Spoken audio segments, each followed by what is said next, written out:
much seen in Lincoln and Omaha and Grand Island this morning. So through this past weekend or so. So some areas picking up close to an inch, half an inch. Of course, we've seen spotty showers and storms for quite some time, even extending through this weekend. So these are kind of an update on some of those totals through Saturday and Sunday. As we go through climatology and how we've been ranking here in Lincoln for quite some time, we're doing pretty good for the month. We've already gotten an inch and a half. Usually we see just under 5 inches for the month, and we're only 4 days in. These are amounts through 4 days because we're day 5 today.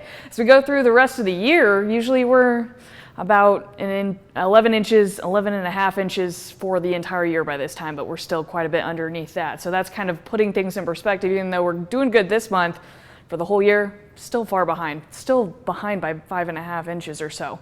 The sky brightening up, but one of the things still hanging out this morning is the moon. If you saw it this weekend, it was a full moon. I'll share a little bit more information on this full moon, talking about that later on in the show today. But Honda of Lincoln Camp, things are pretty quiet right now. We're calm in the lower 60s around the area, 59 in Beatrice, 60s just about everywhere though, besides Beatrice and York, some cooler spots on the map right now. Cooler also towards the west and south, 59 in Ogallala, but 54 in Scottsbluff, but a lot of 60s and upper 50s across the map, as you can see. Satellite and radar, again, a lot of these storms don't usually move from the east to the west, but we're still seeing that as we've got high pressure in place, kind of pushing them and steering them that way. Again, that's headed towards McCook and just south of North Platte, and as you can see, we zooming in, some storms also possible. We've seen some reports of lightning here and there as these have been ongoing, so some of you in the southwest might be waking up to some thunderstorms, but largely most of us are quiet through this evening. As we go through most of the rest of the morning, these are expected to fizzle out.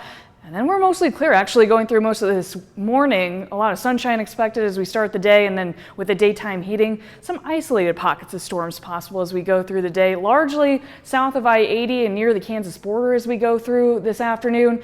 Largely a lot of this going to keep moving towards the west as we see that in a result, and then we'll start to dissipate as we get into later on and we lose that daytime heating. So temperature is going to be in the upper 80s today, that isolated chance with the evening clearing and mostly clear skies by tomorrow night as well. We do have small chances that continue through this week. Scattered by Wednesday, a little bit better chance with a backdoor cold front coming by that day, and then isolated chances Thursday and Friday, another storm chance by Saturday. So largely seeing a lot of what we saw last week, but rain chances here and there are going to largely pick up. Models kind of are split on some of what they're saying, but we're going to look towards some of those rain chances this week, largely see upper 80s and low 90s again as we continue into the first full week of June. First full week of June. We made it. Jessica, thank you so much.